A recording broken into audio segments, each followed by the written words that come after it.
Have you ever wondered about a warning so powerful it shakes the entire world? We are talking about the final end-time prophecies getting fulfilled in Israel.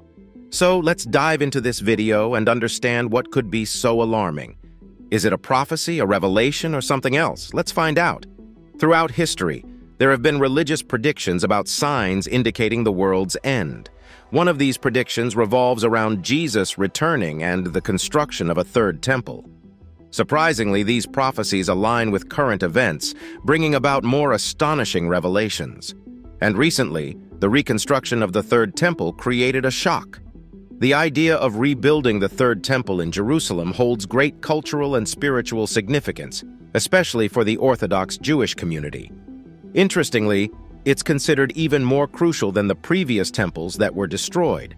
The roots of this idea go back to the Hebrew Bible, where prophets foresaw the arrival of the Messiah coinciding with the construction of this new temple.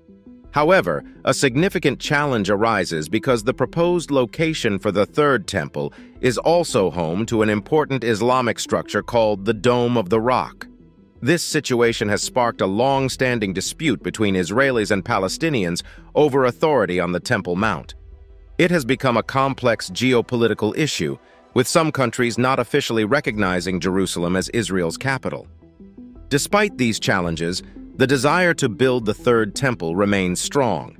However, making it accessible for Jewish worshippers is difficult due to the presence of Muslim individuals, particularly women dressed in traditional black attire, who often discourage Jewish visitors. Additionally, Muslim leaders argue that there was never a temple at that location. Moreover, the third temple holds immense religious and historical importance for Jews. It symbolizes the re-establishment of a sacred site central to their faith. Nonetheless, building it faces various challenges, from physical construction hurdles to the region's complex religious and political factors. This clash of determination and historical disagreement continues to shape the ongoing story of this sacred site. With this reconstruction, something mysterious was also found. A big discovery that many people are talking about is related to the Temple Mount in Jerusalem. This place is super important for both Jewish and Muslim communities because it has a lot of history and religious meaning for many generations. Recently, they found something interesting under the Al-Aqsa Mosque on the Temple Mount. There used to be a special place where Jewish people did rituals to make themselves spiritually clean. This is a big deal because, in the Islamic tradition, they believe the mosque was built by a really important person named Abraham long ago. So, basically, this place is special to different religions for different reasons. Now, here's the cool part. A British archaeologist named Robert Hamilton made this discovery after an earthquake messed up the mosque. He found something amazing under the mosque's floor, a Jewish ritual bath called a mikvah. This mikvah was important for Jewish people during a time called the Second Temple period. It was a place for them to get spiritually clean before going up to the special grounds of the Temple Mount. What's really interesting about this discovery is that it challenges what people used to think. Some folks believe there was never an ancient Jewish temple at this location, but thanks to this find, history is kind of changing. Scholars are going through old British records and finding proof that there really was an ancient temple at the Temple Mount. It's not just about old stuff. It shows how important religion and culture are to this special place. It is like finding a missing puzzle piece that changes how we see this important site. It's like shining a new light on its history and religious meaning. Further, another prophecy was fulfilled with the arrival of red heifers. 5 special red heifers recently came to Israel from a ranch in Texas, causing a lot of excitement, especially for those who believe in a prophecy about building the third temple in Jerusalem. These heifers, all less than a year old, are crucial because if they stay entirely red and flawless, their ashes can be used to purify people according to Jewish law. This purification is super important for Kohanim priests to do their duties in a future temple. After arriving, the heifers went to Haifa for a quarantine of at least 7 days, following the rules of the Israel Veterinary Authority. Later, they'll be moved to 2 places in Israel, with one eventually open to the public.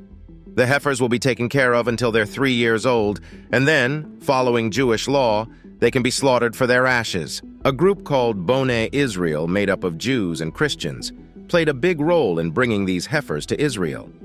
A Texas rancher, Byron Stinson, who works with the organization, raised these cattle. The heifers got a special welcome at Ben Gurion Airport, attended by Temple Institute officials and other important people. In the Bible, having a red heifer is super important. The ashes from a red heifer were needed to purify the Israelites, as mentioned in the book of Numbers, chapter 19. These ashes were used for purification rituals at the temple. Today, the appearance of a red heifer is seen by many as a sign that the construction of the third temple is coming, and some people believe that Christ might return. 9 red heifers were traditionally sacrificed since Moses' time, but none after the second temple was destroyed. Rabbi Maimonides believed that the Messiah would sacrifice the 10th red heifer. In September 2022, 5 flawless red heifers arrived in Israel from Texas, and many see this as fulfilling a prophecy, bringing us closer to a new temple. According to Mosaic law, the rules for a red heifer are strict. It must be without defect or blemish and never have worn a yoke. The red heifer sacrifice had unique features, like using a female animal, being sacrificed away from the tabernacle's entrance, and having a specific color. In Numbers chapter 19, verses 1 and 10, the Bible describes the detailed process of slaughtering a red heifer. The priest Eleazar oversaw the ritual outside the Israelite camp. The ashes from the red heifer were crucial for purifying those who touched a dead body, highlighting the heifer's importance in Israelite religious practices.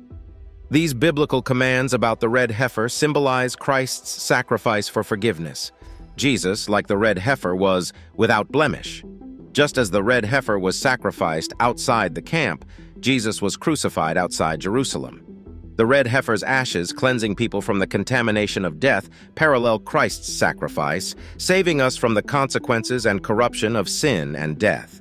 Still, despite various challenges, the third temple is under construction, and recently a ceremony happened. In an ancient ceremony linked to the third temple, a special group of priests called Kohanim and Levites recreated old rituals. Just on October 12th, they redid the ancient water ceremony for the third temple. Starting at Shahar Hashpot in Jerusalem's Old City, the Kohanim, dressed special, and the Levites with musical instruments led everyone to Shiloh, Siloam Springs, an old place. They used a golden jug to collect water there, ending with the priestly blessing and the Hakhel ceremony. Even though the Torah doesn't say you have to pour water, it's part of Moses' oral tradition and seen as a happy celebration. During the last 6 days of Sukkot, the water pouring happened with wine in the morning service. People worldwide joined in the Sukkot celebrations, making it a global day of worship. These events match prophecies about building the third temple, making everyone excited about ancient predictions coming true. Further, there was the rediscovery of the ancient Pool of Siloam. The Pool of Siloam was an amazing place, 53 feet long, 18 feet wide, and 19 feet deep, made of natural rocks and crafted by skilled hands. Unfortunately, it was destroyed when Babylon attacked Jerusalem and the Second Temple. But the good news, it got rebuilt during Nehemiah's time and got even bigger when Herod the Great was in charge. It became a spot where poor and sick people came for healing and was super important during the Feast of Tabernacles, celebrating when the Israelites got free from Egypt. The Festival of Booths, or Sukkot, is a big deal in Judaism. It remembers the time when they got free from Egypt and survived in the desert. People build temporary sukkahs, like their ancestors' shelters in the wilderness. Sukkot is a way of saying thanks to God and asking for rain. It's a celebration happening in Jewish communities all around the world. During Sukkot, a priest used to get water from the Pool of Siloam in a golden pitcher, singing psalms and being happy, and then poured the water on the altar's west side, showing something special from Isaiah chapter 12, verse 3. What do you think of Israel's final warning shocking the world? Comment below and subscribe for more.